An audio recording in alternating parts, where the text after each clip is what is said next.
pag binawi sinabi ko, sasabihin mo din bang mahal mo ko? Siguro. Baka. Pwede. Hulaan mo anong title?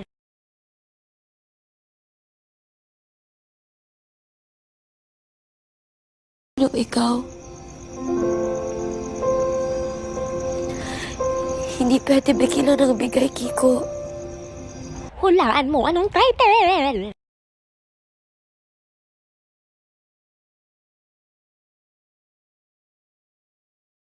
And you will never be Celine! Celine is dead! Hindi na siya babalik, Ellie. Hulaan mo anong title?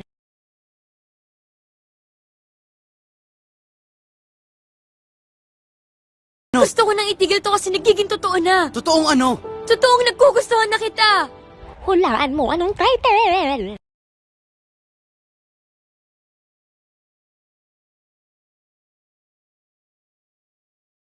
Pagod na akong pitpitin ka. Hindi mo na kaya. Pakiramdam ko, sinasayang ko lang ang buhay ko sa relasyon na to. Hulaan mo anong title?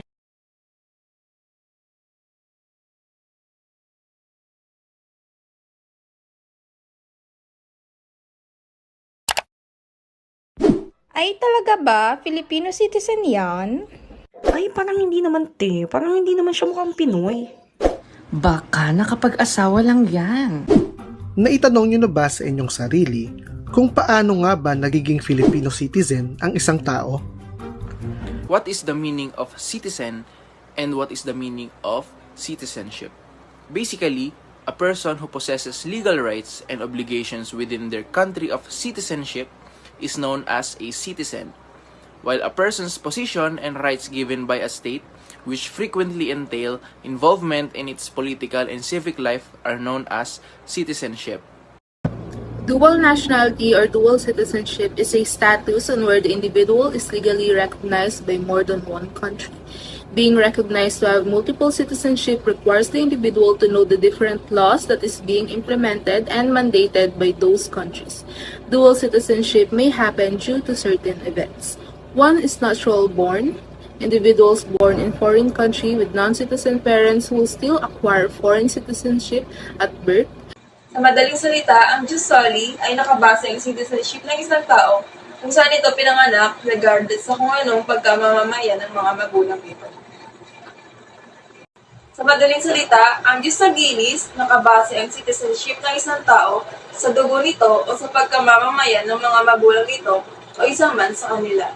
Citizenship by naturalization sa foreigner na kung saan kung gusto niya maging part or maging isang Filipino citizen, dapat yung sinasabi na foreigner ay 21 years old pataas. Dapat siya ay naninirahan dito sa Pilipinas nang hindi bababa sa 10 taon. Nung sabihin natin, may good record or good moral na pinapakita habang siya ay naninirahan dito sa Pilipinas. Then, sinasabi din dito, must own real estate in the Philippines worth not less than 5,000, meaning may property siya dito.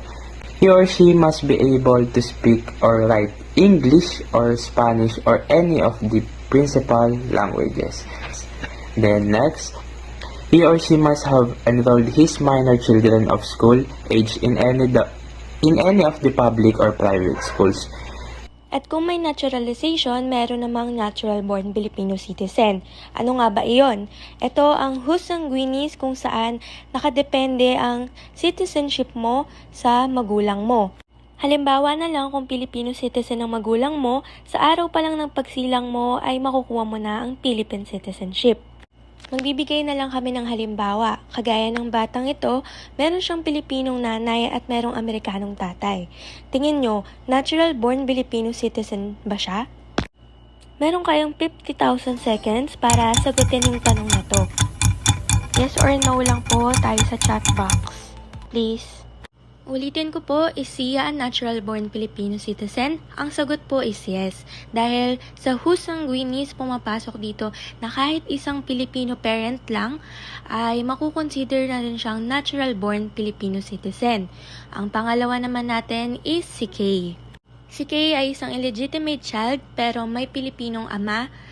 Tingin nyo, pwede pa siyang makonsidered as natural-born Pilipino?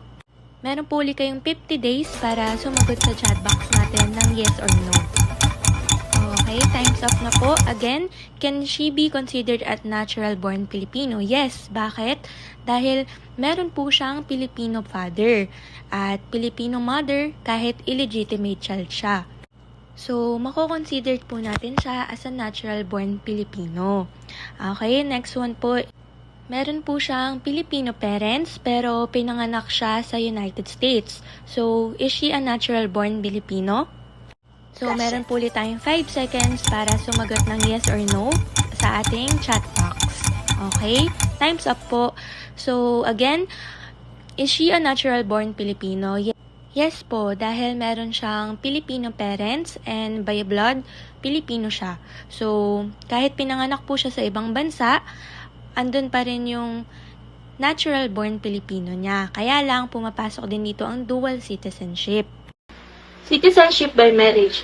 Ito ay mabilisang proseso ng naturalization para sa isang taong ikinasal sa isang citizen.